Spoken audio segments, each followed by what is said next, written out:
Hello friends, welcome to SSC coaching centre. दोस्तों, मैं number system का प्रश्न फिर से लेकर के आ गया। जब तक लेकर आऊंगा जब तक आपका नंबर सिस्टम का जो चैप्टर है पूरा खत्म ना हो जाए। तो 6 पार्ट ऑलरेडी करा चुका हूं। आज आपका 7वां पार्ट है नंबर सिस्टम का। पूरा वीडियो देखिएगा। जैसे जैसे पार्ट बढ़ते जाएंगे प्रश्न का लेवल भी उतना ही बढ़ता जाएगा, ये बात आपको मालूम है। तो चलिए स्टार्ट करते हैं। पहला प्रश्न है, यदि दो धनात्मक पूर्णांकों का योग 80 है और उनका अंतर 20 है तो उन संख्याओं के वर्गों का अंतर क्या होगा। एसएससी सीजीएल 2016 में पूछा गया प्रश्न।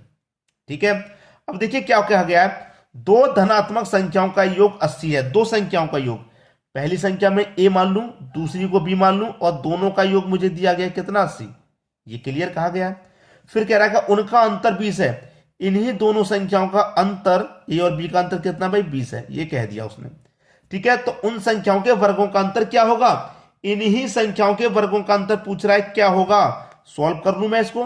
प्लस का बी माइनस का बी कटेगा, ए और ए 2a हो गया बराबर 80 और 20 कितना हो गया 100 हो गया। 2 से 100 कटेगा 50 बार में, ए का मान कितना आ गया 50। क्लियर है इतना।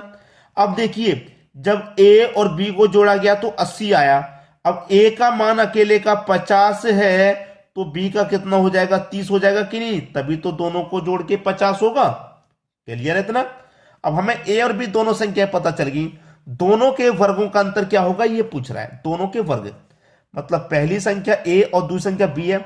ए मेरे पास कितना है 50 है और बी मेरे पास कितना 30 है। दोनों के वर्गों का अंतर, दोनों के वर्ग का अंतर, तो दोनों का हम वर्ग करेंगे। ठीक है, दोनों का वर्ग। तो मैं 50 का वर्ग करूंगा कितना होता है भाई 2500 होता है, और 30 का वर्ग अगर मैं करूंगा तो 900 होता है, और दोनों का अंतर करूंगा, वर्गों का अंतर ही तो पूछ रहा है, मैं अंतर कर दूं। तो 2500 में से मैं 900 कटा दूंगा, बचेगा कितना 1600। यह आपका अंतर हो गया, बी ऑप्शन। क्लियर, सभी को समझ में आ गया। बी ऑप्शन आपके प्रश्न का बिल्कुल सही जवाब है। अब देखेंगे अगला प्रश्न। अगला प्रश्न है, दो संख्याओं के बीच अंतर 9 है और उनके वर्गों के बीच अंतर 207 है। संख्याएं क्या हैं। एसएससी सीजीएल 2016 का पूछा हुआ प्रश्न। भाई दो संख्याओं के बीच अंतर 9 है। दो संख्या है, पहली संख्या ए ले लूं मैं, दूसरी संख्या बी ले लूं, दोनों के बीच का अंतर हमें दे रखा है कितना 9, और उनके वर्गों के बीच अंतर 207 है। उनके बीच के वर्ग मतलब दोनों का वर्ग करूंगा मैं, ए और बी का क्या करूंगा वर्ग, और वर्गों का क्या है अंतर। अंतर कर लो, घटा दो, कितना है अंतर 207 है। तो वो संख्या हमारी क्या क्या है। ठीक है, ऐसे प्रश्न को क्या करते हैं, गो थ्रू ऑप्शन सॉल्व करते हैं। पहला ऑप्शन है मेरे पास 17 और 8। मैं मान लेता हूं मेरे पास जो ए है वो 17 है और जो बी है 8। इधर लिख ले ए और बी। मैं ए को 17 मान लू भाई पहला ऑप्शन, और बी को 8 मानूंगा। 17 का स्क्वायर कितना होता है 289, 8 का स्क्वायर कितना 64, और दोनों का अंतर भाई कितना, दोनों का मैंने वर्ग ही तो क्या है भाई 17 का वर्ग 289, 8 का वर्ग 64, दोनों का वर्ग ही तो हो रहा है। वर्ग करने के बाद अंतर करेंगे तो कितना आना चाहिए 207। अब 289 में से मैं 64 को घटा दूंगा भाई, 289 में से मैं 64 को घटा दूंगा, कितना बचेगा भाई 9 में से अगर मैं 4 घटा दूं तो 5 बचेगा, और जबकि बचना कितना चाहिए इकाई अंक में 7 और बच रहा है 5, तो ये तो वैसे ही गलत हो गया। दूसरा ऑप्शन ले लेते हैं। ठीक है, मैं ए अपना कितना मान लू 16 और बी कितना मान लू 7। दोनों का क्या करेंगे वर्ग, और वर्ग का अंतर कितना होना चाहिए इतना। 16 का वर्ग कितना होता है 256, 7 का वर्ग 49, दोनों का अंतर करेंगे। अब 6 तो में 9 जाएगा नहीं, कैरी ले लेंगे तो 16 में से 9 जाएगा, 16 में से 9 जाएगा 7 बचेगा। इधर 4 बचा तो 4 में से 4 जाएगा 0, इधर क्या बचा 2, तो 207 आया, और यहां पर भी कितना आया 207। तो बिल्कुल सही आया, बिल्कुल सही आ गया, तो हमारा बी ऑप्शन बिल्कुल सही हो गया। भाई ए मेरा कितना है 16 है, और बी मेरा कितना है 8 है, कितना 7, यहां 7 दे रखा है मैंने 8 लिख दिया 7। तो 16 में से मैं घटा दूंगा 7 तो कितना आएगा, 16 में 7 जाएगा 9 ही तो आएगा, और दोनों का जब हम वर्ग का अंतर करेंगे तो 207 आएगा। बी ऑप्शन बिल्कुल सही हो गया, समझ में आ गया। अब देखेंगे अगला प्रश्न। अगला प्रश्न है, यदि दो संख्याओं का अनुपात 1:5 हो और उनका गुणा 320 हो तो इन संख्याओं के बीच अंतर कितना होगा। दो संख्याओं का अनुपात 1:5, ये पहली संख्या और ये होगी दूसरी संख्या। इनका अनुपात क्या है 1 और 5। अगर मैं से इसे 1x कर दूं, इसको 5x कर दूं, तो क्या इनके मान में कोई फर्क आएगा, कोई फर्क नहीं आएगा। x से x कट जाएगा अनुपात में, तो 1:5 रहेगा। मान में कोई परिवर्तन नहीं होगा, तो हम यहां पर x लगा देते हैं। क्लियर, हमने लगा दिया। अब हमसे कह रहा है कि उनका गुना कितना है, 320। गुना कितना भाई, गुना दे रखा है आपको 320। जब आपके पास गुना होता है तो अनुपातों का भी गुना करते हैं।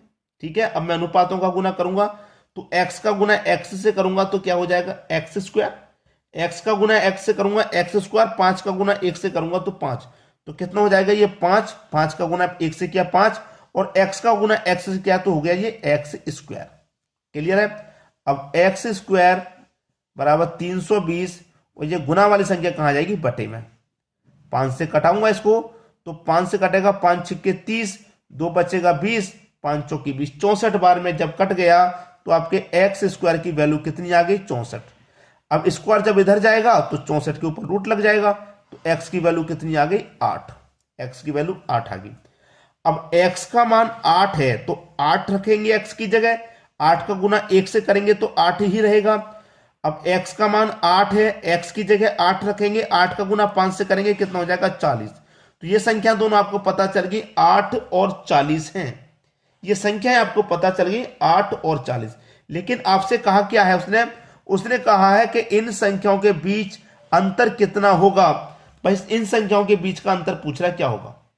ठीक है, इन संख्याओं के बीच का अंतर कितना होगा ये आपसे पूछ रहा है। बड़ी बड़ी संख्या है, बहुत अच्छा प्रश्न है, बहुत ही लाजवाब।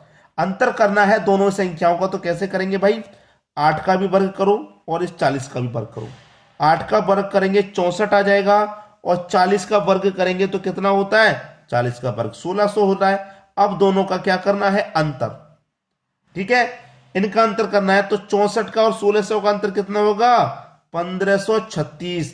यही आपके प्रश्न का बिल्कुल सही जवाब है। 1536 क्या सही जवाब, जो कि सी ऑप्शन में दिया गया है। बात क्लियर हो गई। उम्मीद करूंगा सभी को प्रश्न आसानी से समझ में आ गया। अब देखेंगे अगला प्रश्न। अगला प्रश्न है, 2 क्रमांगत प्राकृत संख्याओं का मान क्या होगा जिनके वर्गों का योग 145 है। वर्गों का योग है 145, उनका मान क्या होगा ये पूछ रहा है। वर्ग का योग है ये, वर्ग का योग। तो मैं 2 संख्याओं के वर्ग का योग है तो मैं 8 का और 9 का वर्ग कर सकता हूं। भाई 8 का वर्ग करूंगा 64, 9 का वर्ग 81, दोनों को जोड़ेंगे 4 और 1 5।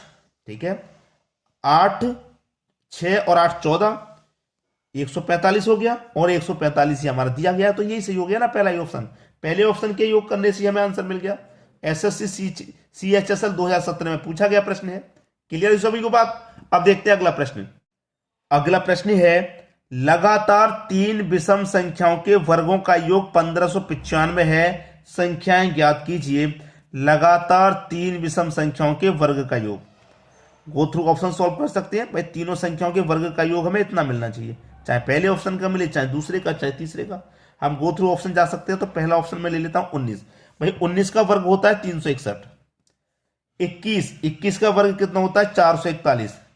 योग पूछा है ना, इसलिए मैं योग का साइन लगा रहा हूं। फिर 23 है, 23 का वर्ग होता है 529। अगर मैं सबको जोड़ूंगा तो 1331, लेकिन चाहिए कितना हमको 1595, नहीं मिला।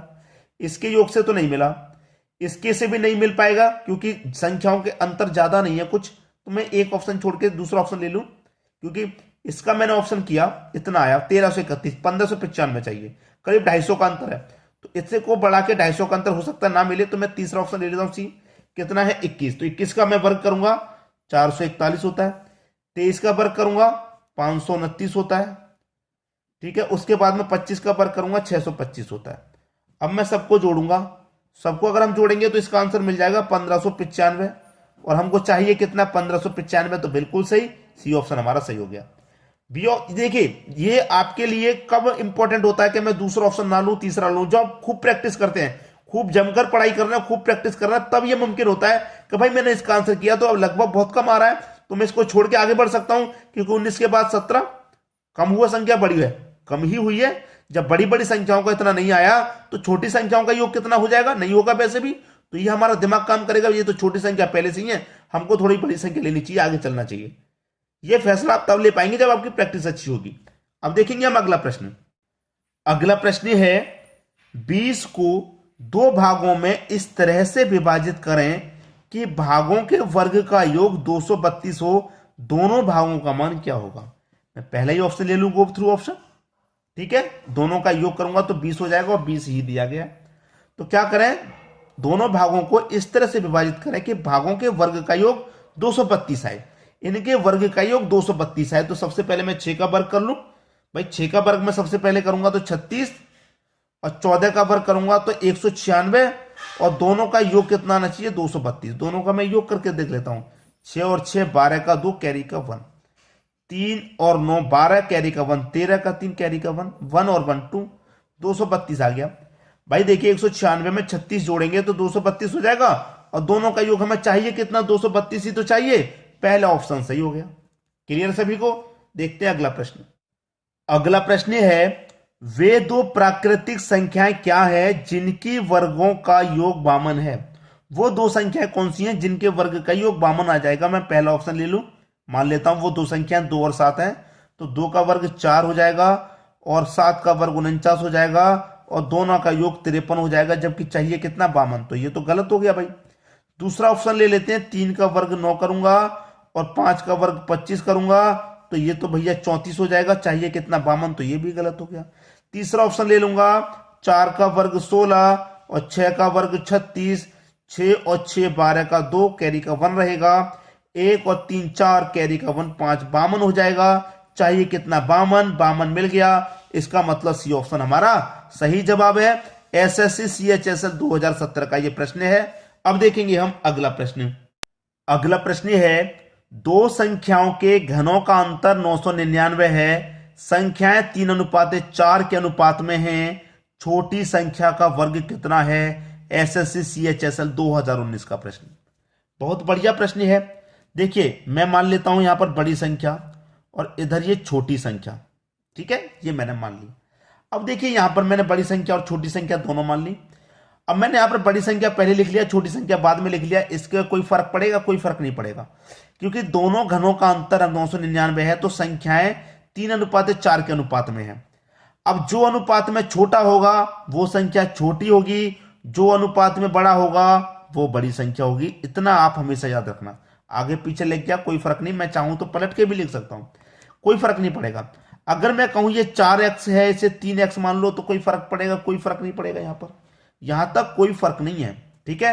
अब कह रहा है अनुपात इनका हो गया, छोटी संख्या का वर्ग कितना होगा, जबकि इनके घनों का अंतर 999 है।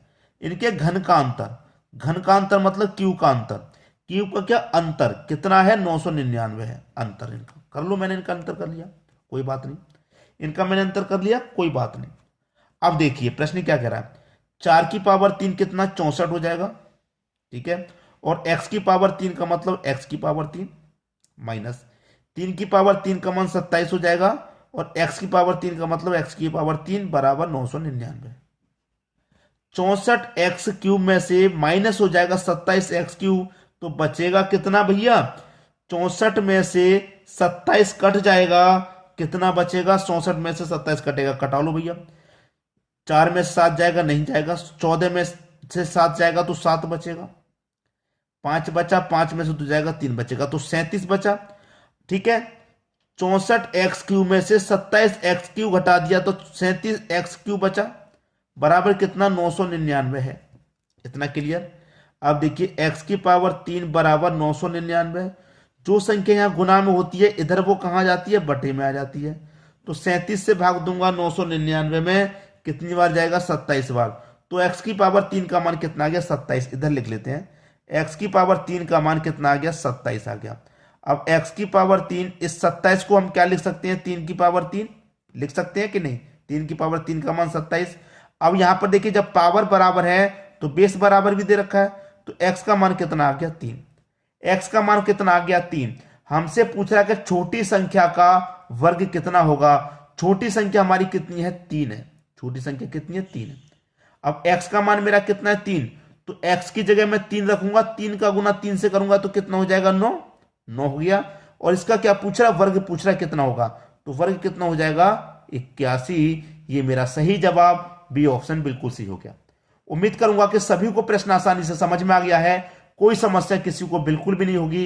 एक बात हमेशा की तरह फिर से कहूंगा कि वीडियो को शेयर जरूर करें। बहुत सारे बच्चे हैं जो कोचिंग नहीं जा पाते हैं, घर पे बैठ के पढ़ाई करते हैं, और घर पे बैठ के पढ़ाई करती हैं तो कुछ बच्चों के इस तरीके के प्रश्न सॉल्व नहीं हो पाते। और जब आप उनके पास ये वीडियो पहुंचा देंगे तो वो आपको जरूर से थैंक यू बोलेंगे, आपको बहुत बहुत दुआ देंगे कि भाई आपने हमारे लिए ये वीडियो भेजा। शेयर करना है बस, कुछ नहीं जाता, फ्री में होता है शेयर, कोई पैसे नहीं लगते, तो शेयर जरूर किया करें। ठीक है दोस्तों, धन्यवाद।